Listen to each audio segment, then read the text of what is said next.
ராம் ராம். இதான் கோவிந்த பகவத்பாதால் சன்னதி இந்த குகைக்குள்ளே இருக்குது. ஸ்ரீதர் மாமா கூட்டிகிட்டு வந்திருக்கார். ரொம்ப விசேஷமான இடம். ஆதிசங்கரருக்கு இங்கே சந்நியாசம் கொடுத்த இடம் இங்கே இது. அதனால் கொஞ்சம் இதை பற்றி நம்ம ஸ்ரீதர் மாமா சொல்லுவார். ஒரு வார்த்தை சொல்லுங்க. இந்த இடம் வந்து ஆதிசங்கரோட குரு கோவிந்த பகவத் பாதாச்சாரியாரோடு இடம். இங்கே தான் அவர் தியானம் பண்ணிட்டு இருந்தார். ஒரு நாள் என்னாச்சுனாக்கா தியானம் பண்ணியாச்சு, ஞானம் கிடச்சிச்சு, எல்லாம் ஆச்சு. அவர் இந்த வழியாக கீழே இறங்கினானாக்கா அந்த நர்மத கரை இந்த வழியாக இறங்கி அவருக்கு சமாதி எடுக்கிறதுக்கு, ஜல சமாதி எடுக்கிறதுக்கு கிளம்பியாச்சு. ஏன்னா ஆயாச்சு வேறு ஒன்றும் இல்லை லைஃப்பை பார்க்கறதுக்கு. அப்போ ஒரு அசுரிஷி வந்தது. இத்தனை வேகம் அவனுக்கு ஜீவன் கொடுக்கக்கூடாது, இன்னும் ஒருத்தர் வரப்போகிறார், ஒரு சிஷ்யன் வருவார் குருவை தேடின்ட்டு. அவனுக்கு தீட்சையை கொடுத்துட்டு அவனுக்கு மார்க்க தரிசனம் பண்ணி ஞானத்தை கொடுத்துட்டு அப்புறமா நீ வந்து சமாதி எடுக்கலாம் சொன்னான். அப்போ திரும்பி வந்து இங்கே தான் தியானத்தில் இருந்தார். இந்த இடம் பவித்திரமான இடம். இதில் வந்து இங்கேருந்து போனோம்னாக்கா ஸ்டெப்ஸ் இருக்குது மேலே போகிறதுக்கு. இந்த வழியாக மேலே போனோம்னாக்கா டைரெக்டாக ஓம்காரேஸ்வரோடு தரிசனம் பண்ணலாம் இந்த இடத்துலேருந்து. ஆனால் இப்போதைக்கு அவள் வந்து மூடி இருக்கான். அந்த காலகட்டத்தில் கோவிந்த பகவத் பாதாச்சாரிய வயசானோன்னா வழியிலேருந்து போகக்கூடாது, உள்ளேருந்து எப்போ வேணால் தரிசனம் பண்ணலான்னு சொல்லி இந்த வழியாக மேலே போய் தரிசனம் பண்ணிட்டு வந்திருக்காரு. அது ஒன்று. அடுத்ததுக்கு அப்புறம் இங்கே தியானத்தில் இருக்கும்போது அந்த பையன் வந்து ஒருத்தர் இப்போ தியானத்தில் இருக்கும்போது நர்மதா பிரவாகம் ஃபுல்லாக இப்போ வந்துட்டுருக்கு. ஆதிசங்கர் அப்போ தான் குருவை தேடின்னு வந்துட்டு இருக்கார். வந்தோன்னே அங்கே வெளியில் பார்த்தோன்னா ஃபுல்லாக ஜலம் வந்துட்டுருக்கு.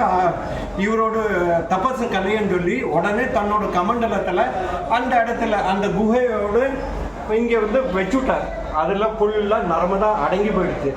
அடங்கினதுக்கப்புறம் இவர் வந்து கண்ணை மூச்சு பார்த்தோன்னே இப்படி நர்மதா அடங்கினோன்னா அப்போ தான் தெரிஞ்சது தன்னோட சிஷ்யன் வந்தாச்சுன்னு.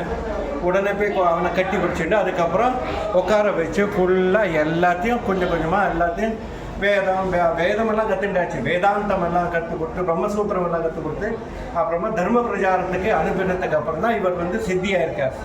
ஆனால் அதுக்கப்புறம் அவர் வந்து இதுக்கெல்லாம் போயிருக்கார். எங்கே ஆதிசங்கரர் வந்து தர்ம பிரச்சாரம் போனோன்னா கொஞ்சம் பல வருஷம் கழிஞ்சோன்னா அவர் சொல்லிட்டு போயிருந்தார், உங்களுக்கு எப்போ டைம் வந்ததோ நான் வரேன், அந்த டைத்தில் வந்து சமாதி பண்ணுறதுக்கு நான் வரேன் சொன்னோன்னே இவருக்கு டைம் ஆனோடனே உடனே அவருக்கு தெரிஞ்சோடனே வாயு பிரவாகத்தில் இங்கே வந்து அவரை பார்த்து இங்கே அவரை மந்திரமெல்லாம் சொல்லி அதுக்கப்புறம் இந்த இதுக்கு பின்னாடி இன்னொரு குகை இருக்குது, பெரிய குகை இருக்குது, இங்கே மதல் கட்டியிருக்கா.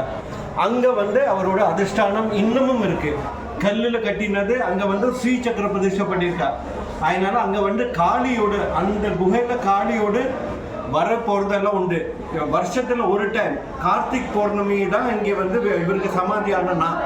அந்த கார்த்திக் பௌர்ணமி வந்து கூட்டம் ஃபுல்லாக வரும். அந்த ஓம்காரேஸ்வரர் கிட்டத்தட்ட ஒரு 2 லட்சம் பேர் வருவா.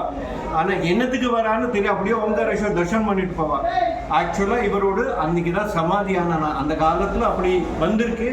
ஆனால் அவள் காலகட்டத்தில் இவரை மறந்து போயிட்டா ஓம்காரேஸ்வரர் தரிசனம் பண்ணிட்டு போவா அந்த கார்த்திக் பௌர்ணமா.